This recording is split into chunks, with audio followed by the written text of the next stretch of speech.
Newcastle United's seemingly everlasting takeover was abandoned last night as the Saudi Arabian investors withdrew their offer to buy the club. Matt Renton is from the Magpie channel, which is on YouTube. Good morning. Hiya, Matt. Good morning. Hiya, you all right? Yeah, not bad at all. A poll of Newcastle fans from the Supporters Trust showed that 97% of fans wanted this takeover. So you must be feeling gutted this morning. I feel like I'm stuck in a world of purgatory, to be honest with you. It's like a never-ending nightmare. I was expecting to wake up today, but it is reality. It isn't a nightmare, and it's what Newcastle fans have been facing for years on years now.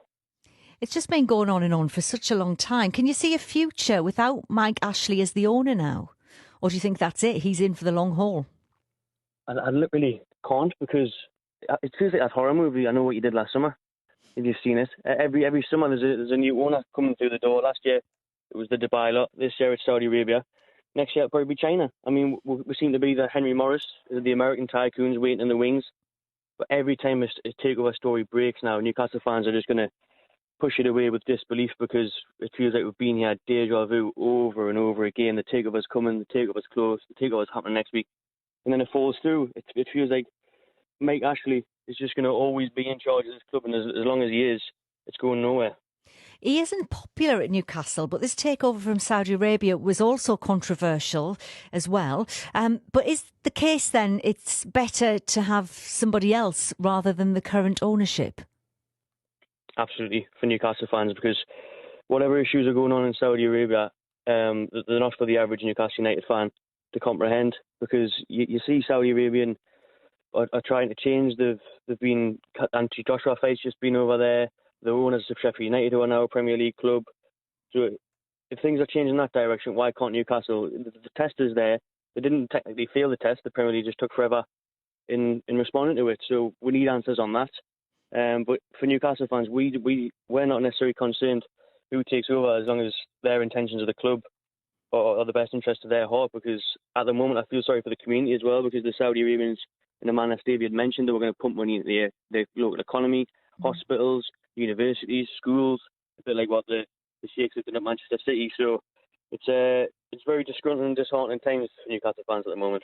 So it's wider than just the football, it's the impact of everything else.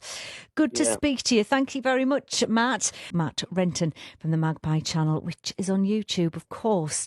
Newcastle United's seemingly everlasting takeover abandoned.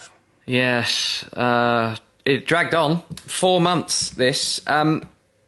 Seemingly everlasting and controversial, this proposed takeover. So a consortium led by the UK businesswoman Amanda Staveley, but emanating from Saudi Arabia, with Saudi Arabian money, and I think that has ultimately become the sticking point for the Premier League, whose lawyers have been delving into this case, probably for the last 3 months, trying to establish a link between the consortium, which was using money from the Saudi Arabian Public Investment Fund, and the Saudi government.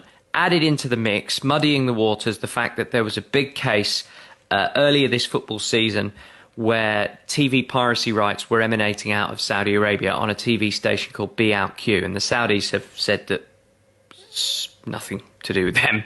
But ultimately, the takeover has fallen apart. And if you were on Twitter last night, Christian, you would have seen that most Newcastle fans had taken it pretty badly. Let's speak to one right now, Matt Renton from the Magpie channel on YouTube. Good morning, Matt.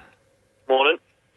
I saw that a poll of Newcastle fans conducted by the Supporters Trust showed that 97% wanted this takeover. How are you feeling this morning? Still heartbroken, to be honest.